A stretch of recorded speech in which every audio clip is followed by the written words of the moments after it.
विश्वासी बनने से पहले सोचती थी दोस्ती बचानी है तो गलतियां नजरअंदाज करो, लोगों की कमियों का मजाक मत उड़ाओ, और जो कहो प्रेम से कहो, कठोरता से नहीं। ये जीने के सही फलसफे हैं।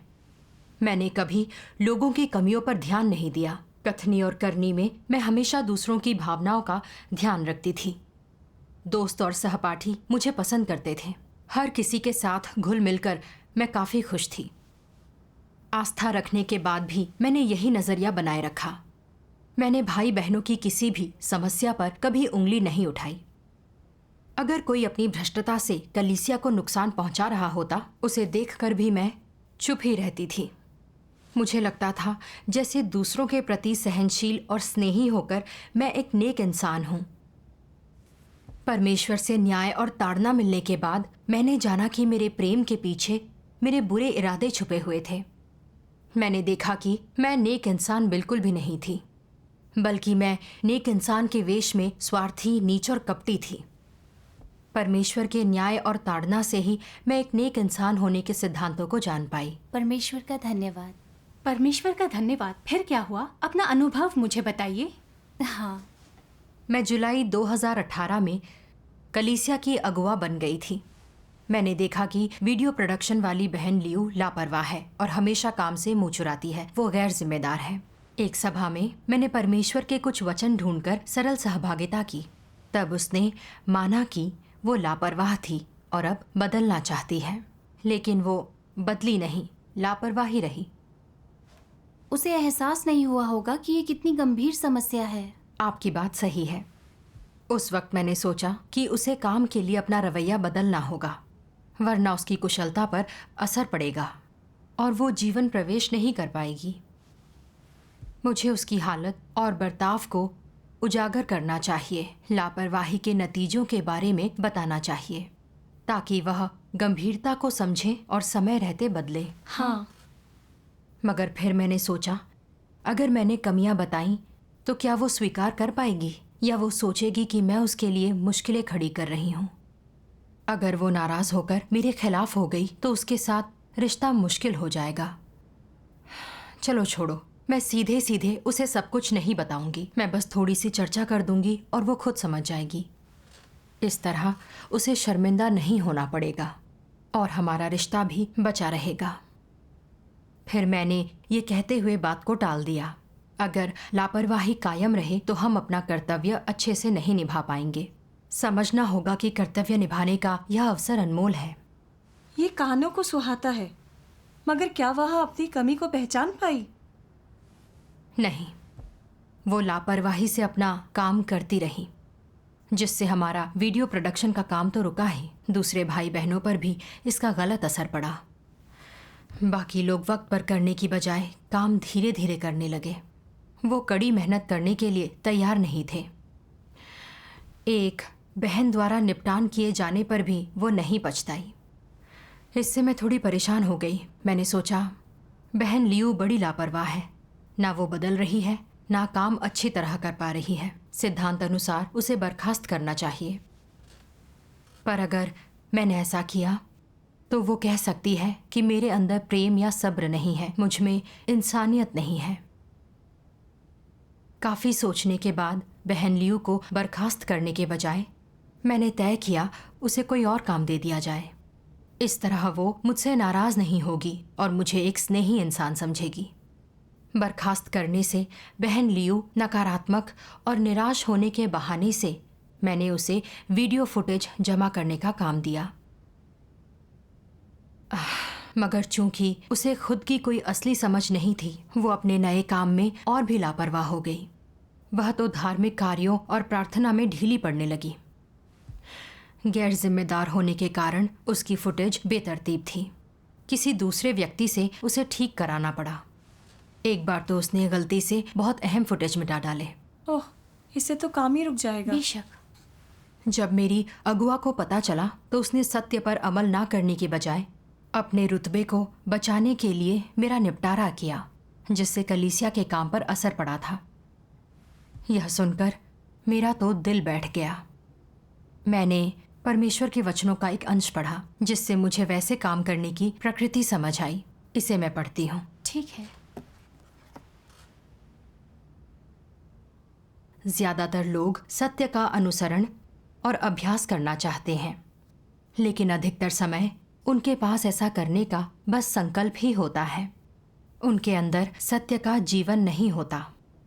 नतीजतन जब लोगों का सिद्धांत भंग करती बुरी शक्तियों या बुरे काम करते दुष्टों, झूठे अगुवाओं और मसीह विरोधियों से सामना होता है, जिससे परमेश्वर के घर के कार्य को नुकसान और उसके चुने लोगों को हानि होती है, खुलकर बोलने का साहस खो देते हैं।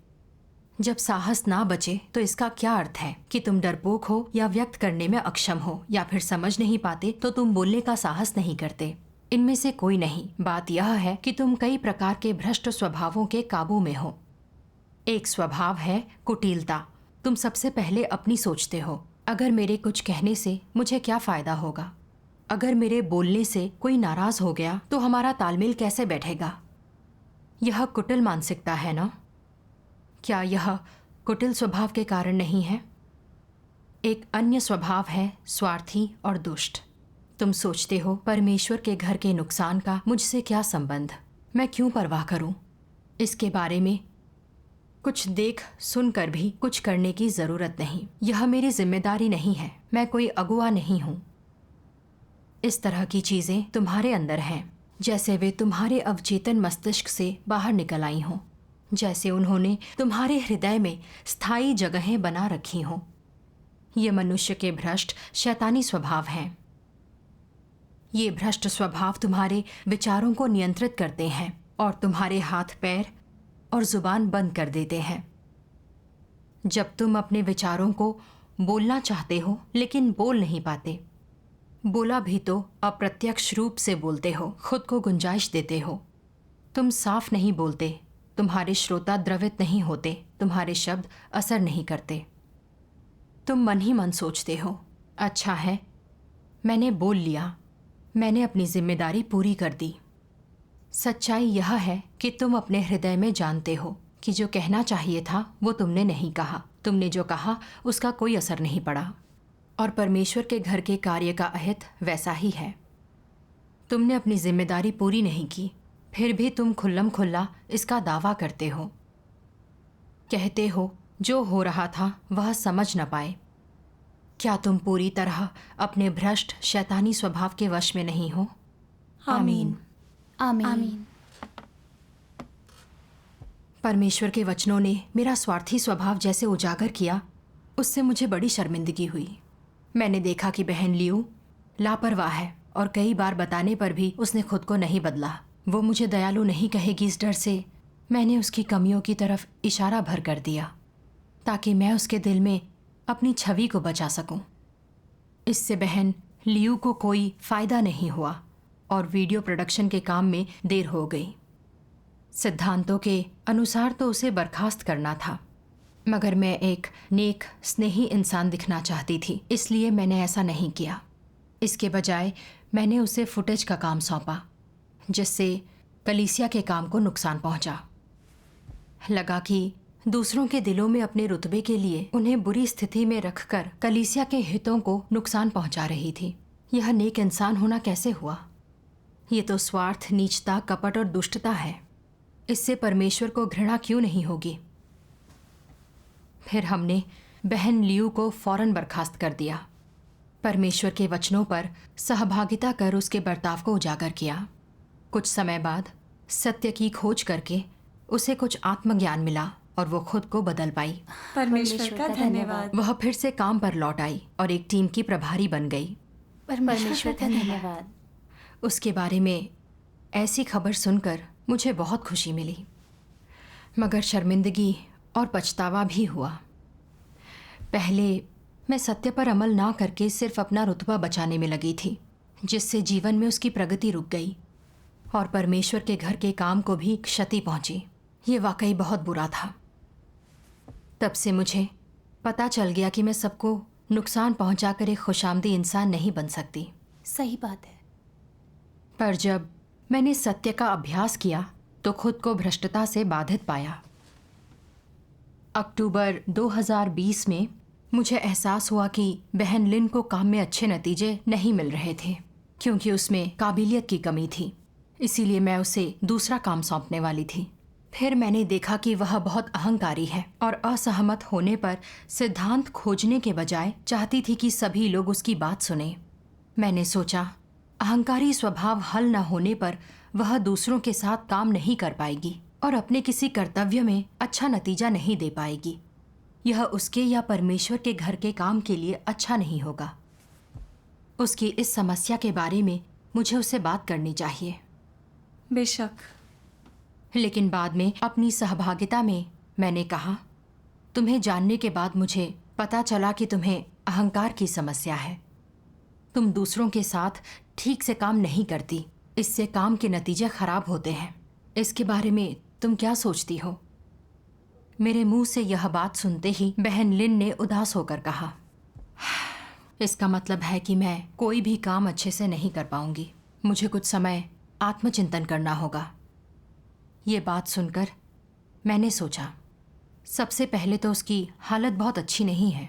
अगर मैं उसकी समस्या का विश्लेषण करती हूँ तो उसे लगेगा मैं जानबूझकर कठोरता कर रही हूँ।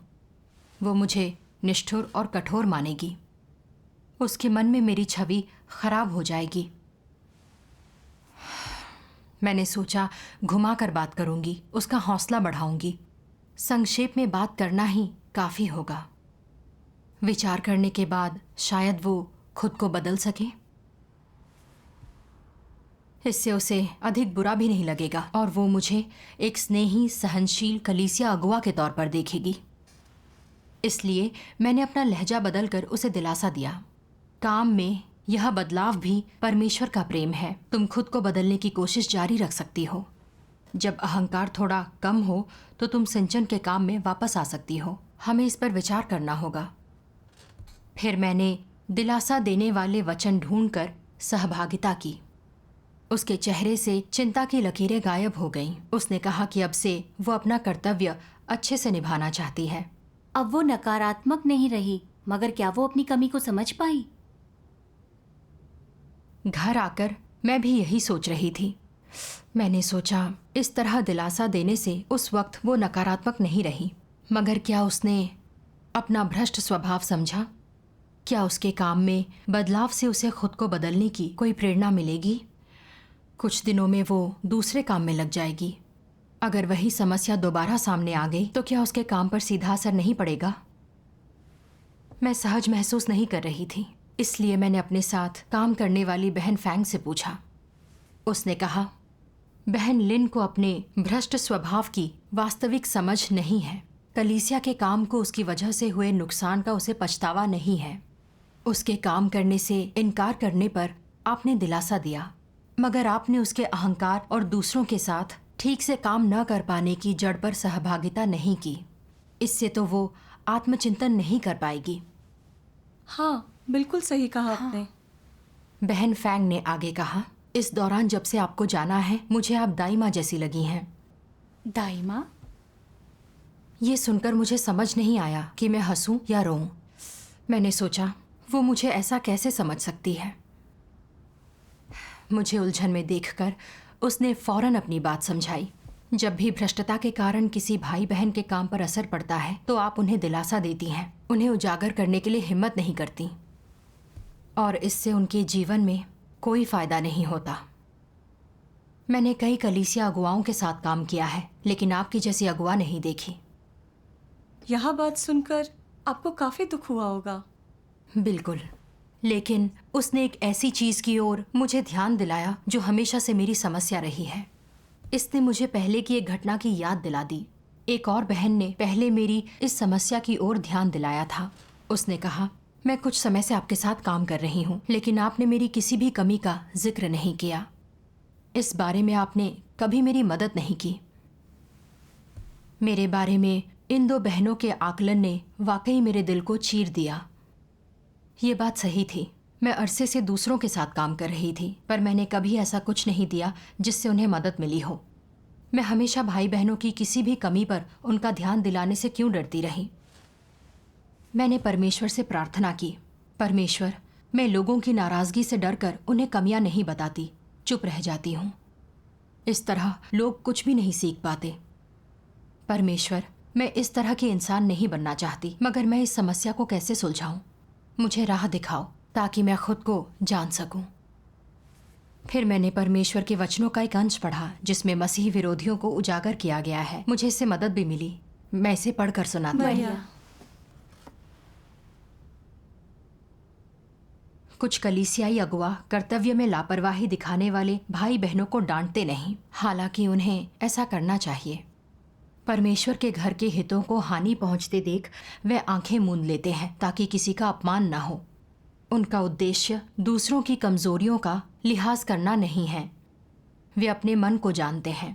अगर मैं ऐसे ही किसी को नाराज ना करूं, तो वे सोचेंगे कि मैं अच्छा अगुआ हूं। मेरे बारे में उनकी अच्छी ऊंची राय होगी।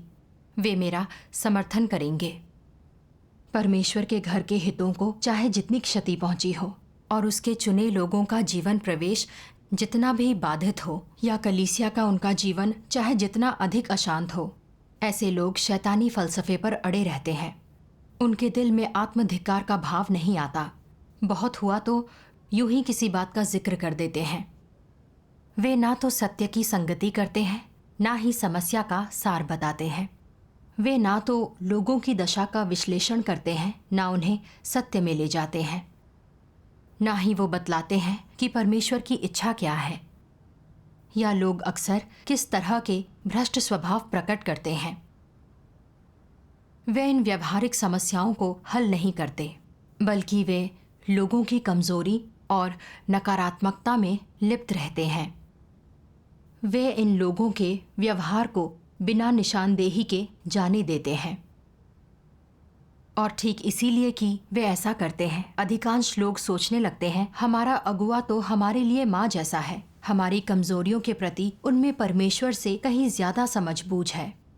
हमारा कद परमेश्वर की अपेक्षा से काफी छोटा हो सकता है, लेकिन यह इतना काफी तो है ही कि हमारे अगुआओं की अपेक्षाओं पर खरा उतर सके। हमारे लिए वे अच्छे अगुआ हैं। अगर उच्च हमारे अगुआ को बदल देता है तो हमें पक्का करना चाहिए कि हमारी बात सुनी जाए। इच्छाएं सामने रखकर हमें उच्च के साथ मोल भाव करना चाहिए। कुछ समय तक लोगों के बीच उनकी ऐसी हरकतों के बाद लोग उनके बारे में एक अनुकूल छवि बना लेते हैं, उन पर भरोसा करने लगते हैं। लेकिन एक चीज के बारे में तुम निश्चित हो सकते हो, जिन लोगों को वे इस तरह से जीतते हैं और जिन पर वे अपनी इन तकनीकों और विधियों से काम करते हैं, वे सत्य नहीं समझ सकते और अपने जीवन प्रवेश में कोई प्रगति नहीं करते। इसके विपरीत वे लोग उन्हें अपनी आजीविका के स्रोत के रूप में और परमेश्वर के विकल्प के रूप में देखने लगते हैं। वे लोगों के दिलों में परमेश्वर का स्थान हड़प लेते हैं। आमीन। आमीन। आमीन। परमेश्वर के वचनों में जो उजागर किया गया है, उससे मुझे एहसास हुआ कि मसीह विरोधी लोगों को नाराज नहीं करते, दूसरों की भ्रष्टता सामने नहीं लाते, ताकि दूसरों के दिलों में उनकी इज्जत हमेशा बनी रहे। क्या मैं भी ऐसी ही नहीं थी? जब मैं भाई बहनों को ऐसे सत्य के अनुरूप काम करते नहीं देखती जिससे परमेश्वर के घर के काम की हानि होती थी, तो उंगली उठाने की हिम्मत नहीं होती थी, क्योंकि मैं उनके मन में अपनी विचारशील इंसान होने की छवि बिगाड़ने से डरती थी। मैं असली मुद्दे को टालने की कोशिश करती और दूसरों को भ्रष्टता में लिप्त रहने देती। मैं बाहर से अच्छी बनकर अपनी साख बनाने में लगी थी, ताकि दूसरों के दिलों में मेरी इज्जत बनी रहे। इससे परमेश्वर के घर के काम में हानि होती। हाँ। उनकी मदद ना करने पर भी वे मेरे लिए अच्छा बोलते थे। क्या यह भाई बहनों को मेरे समक्ष नहीं ला रहा था? मेरे और एक मसीह विरोधी के कर्मों के सार में क्या फर्क है? इसका एहसास होने पर मुझे काफी डर लगने लगा। परमेश्वर ने मुझे अगुआ का पद देकर ऊंचा उठाया था, ताकि मैं दूसरों की जीवन प्रवेश की परेशानियों को हल करने के लिए सत्य पर सहभागिता कर सकूं, सत्य की खोज कर सकूं और समस्याओं के आईने में खुद को जानकर परमेश्वर के सामने पश्चाताप कर सकूं। लेकिन मैं एक सड़क छाप लुटेरे जैसी बन गई। दूसरों के बीच अपना पद बनाए रखने के लिए घृणित तरीकों का इस्तेमाल करती रही। क्या यह बिल्कुल एक मसीह विरोधी जैसा बर्ताव नहीं था? परमेश्वर से उसके लोगों के लिए लड़ना उसका अपमान है। हाँ। मैंने देखा कि एक खुशामदी इंसान होने के परिणाम कितने डरावने होते हैं। अब अगर मैं नहीं बदली तो मुझे हटा दिया जाएगा। इसका एहसास होने पर मैंने परमेश्वर के सामने प्रार्थना की, हे परमेश्वर, मुझे समझ आ गया है कि मैं एक अच्छी इंसान नहीं हूँ, बस दूसरों की नज़रों में अच्छी दिखना चाहती हूँ। हमेशा दूसरों के मन में अपनी छवि को बनाए रखते हुए उन्हें गुमराह कर धोखा दे रही हूँ। इससे तुम्हें बहुत नफरत है। परमेश्वर, मैं पश्चाताप करके एक खुशामदी इंसान बनने से बचना चाहती हूँ। परमेश्वर का धन्यवाद। उसके बाद बहन फैंग और मैं बहन लिन से मिले और उसके साथ बैठकर संगति की। हमने उसकी अहंकार की अभिव्यक्तियों के बारे में बात की। परमेश्वर के वचन द्वारा अहंकार के साथ जीने के नतीजे और अभ्यास के पथ पर संगति की। परमेश्वर का धन्यवाद। इस तरह की सहभागिता पर उनका जवाब क्या था? हाँ, हमारी सहभागिता के बाद वो हमसे नाराज नहीं हुई। वो उतनी कमजोर भी नहीं थी जितना मैंने समझा था। उसने बड़ी सच्चाई से कहा, आप दोनों बिल्कुल सही कह रही हैं। आगे से मैं अहंकार छोड़ने पर ध्यान दूंगी। उसे ऐसा कहते सुनकर मुझे बहुत खुशी हुई। लोगों से सत्य के अनुसार बर्ताव कर उन्हें परमेश्वर के सामने लाना ही सच्चा प्रेम और उदारता है। हाँ, सच्चे प्रेम का दिखावे से कोई लेना देना नहीं। बर्ताव चाहे अच्छा हो या कठोर, लोग इससे खुद को जान सके, स्वभाव बदल सके, तो ही ये परमेश्वर की इच्छा के अनुरूप है। हाँ। मैं हमेशा यही सोचती थी कि प्रेम से दूसरे भाई बहनों की मदद का मतलब है उनको सहारा देकर संभालना, ना कि भ्रष्टता पर साफ बात करना। मुझे लगता था कि वे नकारात्मक हो जाएंगे। अब मुझे एहसास हुआ कि स्नेही होना मतलब सत्य और वचनों के अनुसार दूसरों की भ्रष्टता और परेशानियों का समाधान करने में मदद करना। सहारा देना एक दृष्टिकोण है और निपटारा करना दूसरा। हाँ, सही कहा। उदाहरण के लिए, एक पहलू में किसी इंसान में गंभीर भ्रष्टता है, बार बार सहभागिता का भी असर नहीं पड़ता। तब परमेश्वर के वचनों से उसके सार और नतीजों की गंभीरता का विश्लेषण करना जरूरी हो जाता है, ताकि वे आत्मचिंतन करने परमेश्वर के समक्ष आ सकें। तब वे सच्चा पश्चाताप कर सकते हैं। अच्छे नतीजे पाने का यही एकमात्र तरीका है। हाँ। अब मैं पूरी तरह समझ गई कि अच्छी सहभागिता से मदद मिलती है और यह स्नेही होती है। लेकिन लोगों की काट छाट करना, उनकी समस्याओं का सार उजागर करना, उससे भी अधिक स्नेही है। हाँ। शब्द कठोर हो सकते हैं और उन्हें स्वीकार करना मुश्किल, लेकिन उससे लोग अपनी भ्रष्टता जान सकते हैं, पछता और बदल सकते हैं। यह उनके जीवन के लिए फायदेमंद है और यही सच्चा प्रेम है। सही बात है। सच तो यह है कि अक्सर हमें अधिक चिंता करने की कोई जरूरत नहीं होती। सत्य का अनुसरण करने वाले कांट छांट और निपटारे से नकारात्मक नहीं होते। हाँ, वे किसी के खिलाफ शत्रुता का भाव नहीं रखते। हाँ, फिर वक्त के साथ उन्हें समझ आता है कि इससे उन्हें वाकई मदद मिली है। वे आपका आभार मानते हैं। भाई बहन जीवन प्रवेश में एक दूसरे की मदद करते हैं और वास्तव में यही पारस्परिक प्रेम है। हाँ, दूसरों के लिए मेरा प्रेम सांसारिक फलसफे पर आधारित था और इसमें मेरी घृणित मंशाएं छिपी थीं। मैं बस दूसरों के मन में अपनी छवि बनाना चाहती थी। मैं भाई बहनों के जीवन की कोई जिम्मेदारी नहीं उठा रही थी। ये सच्चा प्रेम नहीं था। जब मुझे यह एहसास हुआ तो मैं काफ़ी शर्मिंदा हुई और मैं अपने गलत तरीकों को सुधारने के लिए तैयार हो गई। फिर मैं यह सोचने लगी कि जब मुझे दूसरों की भ्रष्टता का पता चलता है और उन्हें उजागर करने की ज़रूरत होती है तो सच्ची बात कहना मुश्किल क्यों होता है। ये तो ऐसा था जैसे मेरा मुंह सिल दिया गया हो। कभी कोई बात ज़बान पर आ जाती तो मैं चालाकी से बात बदल देती। मैं जब भी कोई सच्ची बात नहीं कहती तो मुझे वाकई चिढ़ होती। मैं जो महसूस करती और जो कहती उनके बीच कोई तालमेल ना होता। मैं भाई बहनों के साथ नकली नेक इंसान बन रही थी, लेकिन सत्य पर अमल बिल्कुल नहीं करती थी। फिर मैंने परमेश्वर के वचनों के कुछ अंश पढ़े जिनमें इस बारे में बताया गया है। आओ उन वचनों का एक वीडियो देखें। बढ़िया।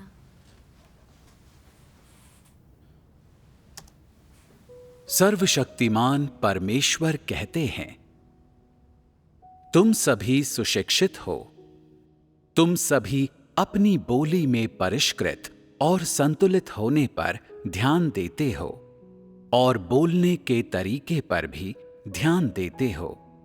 तुम व्यवहार कुशल हो और दूसरों के स्वाभिमान और सम्मान को नुकसान नहीं पहुंचाना सीख चुके हो। अपने शब्दों और कार्यों में तुम लोगों को उनकी अपनी सोच से काम करने का अवसर देते हो। लोगों को सहज महसूस कराने के लिए तुम वो सब कुछ करते हो जो तुम कर सकते हो। तुम उनकी कमियों या कमजोरियों को उजागर नहीं करते हो और तुम कोशिश करते हो कि तुम उन्हें तकलीफ न पहुंचाओ और शर्मिंदा न करो। अधिकांश लोग इसी सिद्धांत के अनुसार काम करते हैं। और ये किस तरह का सिद्धांत है? ये चालाक, कपटी, विश्वासघाती और धोखेबाज है। लोगों के मुस्कुराते चेहरों के पीछे बहुत सी द्वेषी, कपटी और घिनौनी बातें होती हैं। और इसलिए क्या लोगों के शब्द विश्वसनीय हैं? क्या वे भरोसे के लायक होते हैं? लोग बहुत बेईमान होते हैं और भरोसा करने लायक नहीं हैं। और ऐसा इसलिए है क्योंकि उनका जीवन, उनके कार्य और शब्द, उनका प्रत्येक कर्म और अंतरतम विचार उनकी शैतानी प्रकृति, शैतानी सार और शैतान के भ्रष्ट स्वभाव पर आधारित है। अभी भी लोगों के जीवन में और उनके आचरण और व्यवहार में कई शैतानी विष उपस्थित हैं। उनमें बिल्कुल भी कोई सत्य नहीं है। उदाहरण के लिए उनके जीवन दर्शन, काम करने के उनके तरीके और उनकी सभी कहावतें बड़े लाल अजगर के विष से भरी हैं और ये सभी शैतान से आते हैं। इस प्रकार सभी चीजें जो लोगों की हड्डियों और रक्त में बहें, वो सभी शैतान की चीजें हैं। उन सभी अधिकारियों, सत्ताधारियों और प्रवीण लोगों के सफलता पाने के अपने ही मार्ग और रहस्य होते हैं। तो क्या ऐसे रहस्य उनकी प्रकृति का उत्तम रूप से प्रतिनिधित्व नहीं करते हैं? वे दुनिया में कई बड़ी चीजें कर चुके हैं और उनके पीछे उनकी जो चालें और षड्यंत्र हैं, उन्हें कोई समझ नहीं पाता है। ये दिखाता है कि उनकी प्रकृति आखिर कितनी कपटी और विषैली है। शैतान ने मनुष्य को गंभीर ढंग से दूषित कर दिया है। शैतान का विष हर व्यक्ति के रक्त में बहता है और ये देखा जा सकता है कि मनुष्य की प्रकृति दूषित, बुरी और प्रतिक्रियावादी है। शैतान के दर्शन से भरी हुई और उसमें डूबी हुई है। अपनी समग्रता में ये प्रकृति परमेश्वर के साथ विश्वासघात करती है। इसीलिए लोग परमेश्वर का विरोध करते हैं और परमेश्वर के विरुद्ध खड़े रहते हैं। आमीन। आमीन।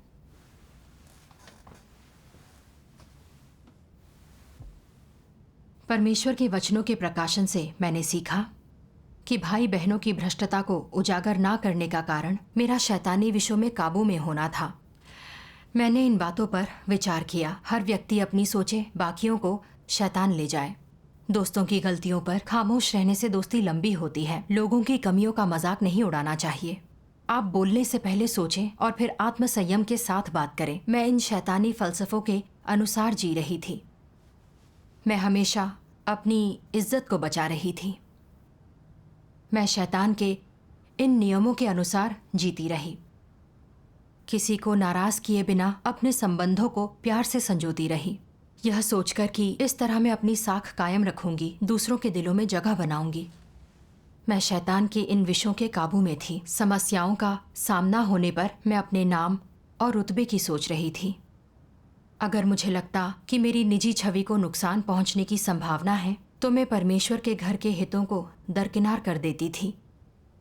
मैं कहती थी कि मुझे दूसरों के नकारात्मक होने का डर है, लोगों को गुमराह कर रही थी कि वे मुझे स्नेही समझें। मैंने देखा कि इन शैतानी फलसफों के अनुसार जीकर मैं कितनी स्वार्थी और धूर्त हूँ। लोगों के सामने मेरा बर्ताव कुछ होता था और पीठ पीछे कुछ। मैंने सच्चे दिल से परमेश्वर का सामना नहीं किया, भाई बहनों के प्रति सच्ची नहीं रही। मुझ में राक्षसी प्रवृत्ति आ गई थी। मैं कलीसिया के काम और दूसरों की हानि कर रही थी। मैं बरसों से विश्वासी रही, परमेश्वर के बहुत से वचन पढ़े, लेकिन मैंने मेल जोल में सत्य के सिद्धांतों पर अमल नहीं किया। मैं शैतान के भ्रांतियों और झूठ पर अमल कर रही थी और शैतान के साथ दलदल में लौट रही थी। परमेश्वर में विश्वास करते हुए भी उसका विरोध कर रही थी। मैं जानती थी कि मैं परमेश्वर को नाराज करके दंड की भागी बनूंगी। समझ आने पर मैंने संकल्प लिया कि अब मैं शैतानी फलसफों के अनुसार नहीं जीऊंगी, बल्कि समस्याओं के सामने समझदारी से सत्य पर अमल करूंगी। परमेश्वर का धन्यवाद। हाँ, कुछ महीनों के बाद मुझे पता चला कि बहन जाओ, जो मेजबानी का कर्तव्य निभा रही थी, उसके और अन्य भाई बहनों के बीच कुछ समस्या हो गई। जब कोई कुछ करता तो उसे वह पसंद नहीं आता। उसका रवैया ऐसा था कि लोग बेबस महसूस करते। उससे कुछ लोगों के काम पर भी असर पड़ा। उसे फौरन सहभागिता की जरूरत थी। हाँ। बहन फैंग ने कहा, क्या मैं मामले को संभाल सकती हूँ? तो मैंने सोचा, मैं बीते 5 सालों से बहन जाओ को जानती हूँ। उसके मन में मेरी एक अच्छी छवि है। अगर मैंने उसे अहंकारी इंसान के रूप में उजागर किया तो वो मुझसे खफा हो जाएगी। क्या इससे हमारे संबंध बिगड़ नहीं जाएंगे? शायद बहन फैंग को खुद ही वहां जाना चाहिए। लेकिन फिर मुझे परमेश्वर के वचनों का यह अंश याद आया। अच्छी मानवता का कोई मानक होना चाहिए। यह संयम रखना, सिद्धांतों से चिपकना और किसी को नाराज ना करना। चापलूसी करना, चिकनी चुपड़ी बातें करना उन्हें अच्छा महसूस कराना नहीं है। यह मानक नहीं है। तो मानक क्या है? यह है परमेश्वर, लोगों और घटनाओं के साथ सच्चे मन से पेश आना, जिम्मेदारी लेना, और यह सब इतने स्पष्ट ढंग से करना कि हर कोई देख सके। परमेश्वर लोगों के हृदय टटोलता है, सभी को जानता है। आमीन। सही है। अच्छी इंसानियत का मतलब हमेशा मिलनसार होना और घुल मिलकर रहना नहीं है, बल्कि इसका मतलब सत्य पर अमल करने और ईमानदार बनने में समर्थ होना होता है। यह परमेश्वर और भाई बहनों से सच्चे दिल से पेश आना है। यही सही मायनों में अच्छी इंसानियत है। हाँ। मैंने विचार किया, क्या मैं भाई बहनों के साथ प्यार से पेश आ रही थी, सत्य पर अमल कर रही थी? मैं जानती थी कि बहन जाओ ने समस्या को नहीं समझा है और दूसरों के साथ वैर भाव पीड़ादायक होता है। अगर मैं इस समस्या को अनदेखा कर अच्छी बनी रही तो क्या यह कपटी स्वभाव के साथ जीना नहीं होगा? यह सोचकर मैंने परमेश्वर से प्रार्थना की, हे परमेश्वर, मैं एक खुशामदी इंसान हूँ और मुझ में इंसानियत नहीं है। मैंने एक बहन को भ्रष्टता के साथ जीते देखा पर अपनी आंखें मूंद ली। यह वास्तव में स्नेही होना नहीं है। परमेश्वर, मैं अपनी इच्छाओं का त्याग करना चाहती हूँ, अपने कपटी स्वभाव को छोड़ना चाहती हूँ, बल्कि बहन जाओ की समस्या को दूर करने में उसकी मदद करना चाहती हूँ। मुझे राह दिखाओ। परमेश्वर का धन्यवाद। उनके साथ आपकी सहभागिता कैसी रही? हमारी सहभागिता के दौरान उसके द्वारा व्यक्त अहंकार को बताने के लिए परमेश्वर के कुछ वचन सुनाए और इस तरह का बर्ताव करने के खतरनाक परिणाम बताए। उसे समझ आ गया कि वो अहंकारी है और चाहती है कि दूसरे उसके हिसाब से काम करें, जिससे भाई बहन बेबस महसूस करते हैं। उसने कहा कि सहभागिता से उसे काफ़ी मदद मिली है। परमेश्वर का धन्यवाद। हाँ। मैं परमेश्वर की आभारी हूँ कि उसने भ्रष्टता की जंजीरों को तोड़ने और ये जानने दिया कि परमेश्वर के वचन अनुसार जीना भाई बहनों के प्रति सच्चा प्रेम दिखाने का एकमात्र तरीका है। सही बात है। यही जीने का सबसे अच्छा और सुकून भरा रास्ता है। परमेश्वर का धन्यवाद।